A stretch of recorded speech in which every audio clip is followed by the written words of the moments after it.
Que el ser humano está haciendo mucho daño al planeta es algo que, por sabido, ya resulta hasta obvio el comentarlo. Contaminación, calentamiento global, deforestación, extinciones, por solo enumerar unas cuantas, están a la orden del día en cuanto sacamos la cabeza por la ventana.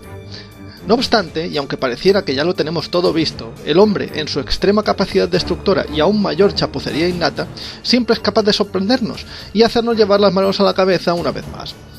Y esto mismo es lo que pasará cuando conozcan lo que ocurrió en Luisiana, Estados Unidos, cuando se alinearon una mina, un lago y una perforación petrolífera. El resultado, tremendo como el solo, se conoce como el desastre del lago Peigneur. La mañana del 20 de noviembre de 1980, mientras que aquí los elementos más afines al franquismo conmemoraban el 5º aniversario de la muerte de Franco, en el otro lado del mundo, en un tranquilo lago ubicado curiosamente a 15 kilómetros de Nueva Iberia, fundada por malagueños en 1779, los trabajadores de una plataforma petrolífera de la empresa Texaco, situada en medio del lago, notaron que algo no iba como debiera. En llegando a 375 metros de profundidad, el trépano se había atascado y no había forma de sacarlo. Y eso, en aquella zona y esa profundidad, era de todo menos normal. El sonido sordo de varias explosiones bajo la plataforma y la inclinación que la torre iba tomando tampoco presagiaban nada bueno, por lo que los 12 trabajadores decidieron salir pitando de allí. Suerte tuvieron, ya que a los pocos minutos, aquellos azorados trabajadores veían que la plataforma entera desaparecía engullida bajo el agua, aunque, alto, ¿cómo podía desaparecer una torre petrolífera de 45 metros de alto en el fondo de un lago que apenas tenía 3 metros de profundidad? En aquel preciso momento, en el nivel 3 de la mina de sal que a orillas del lago Peigneur explotaba la Diamond Crystal Salt Company, algo también se había descontrolado. Los trabajadores detectaron que, en aquel nivel situado a 396 metros de profundidad, una auténtica riada que llegaba hasta las rodillas recorría la galería de 25 metros de alto por 15 de ancho, disolviendo rápidamente los pilares de sal que mantenían el techo de la mina. Dado el aviso de emergencia, el grueso de los 55 mineros que en aquel momento estaban sacando sal en el nivel 4 a 457 metros de profundidad salieron como pudieron por el ascensor de 8 personas. La sangre fría y los simulacros de evacuación ayudaron a que no hubiera víctimas, pero ¿qué había ocurrido? De mientras, en la superficie, en la zona donde se había hundido la torre petrolífera, el agua había empezado a girar y a formar un torbellino cada vez más potente que, a modo de maelstrom, empezaba a engullir todo lo que había en el agua. Todo. Tal era la potencia de aquel torbellino que los pescadores, que hasta entonces estaban tranquilamente pescando siluros con sus barcas, tuvieron que salir escopeteados del agua, porque el torbellino, que había alcanzado los 400 metros de diámetro, el lago Peigneur tenía 526 hectáreas de superficie, estaba absorbiendo el agua del lago a una velocidad endiablada. Y no solo el agua.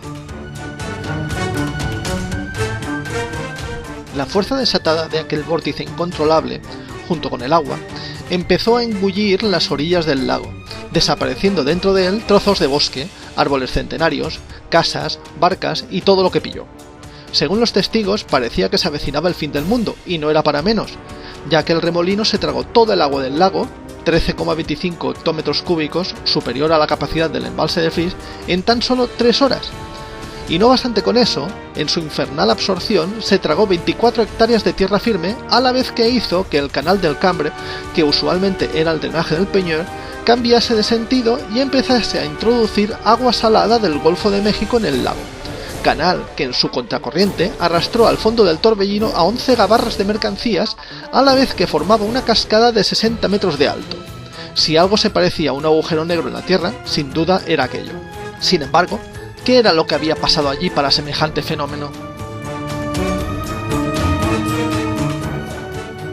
Si bien oficialmente no se sabe lo que sucedió, porque la Texaco llegó a un acuerdo con la compañía explotadora de la mina de sal y los afectados, por el cual abonaba 45 millones de dólares en indemnizaciones y no hubo juicio ni investigación paralela, además de que el torbellino había hecho desaparecer cualquier posible prueba, se cree que la perforación petrolífera perforó por error de puntería el techo del tercer nivel de la mina de sal, produciendo la entrada masiva de agua del lago.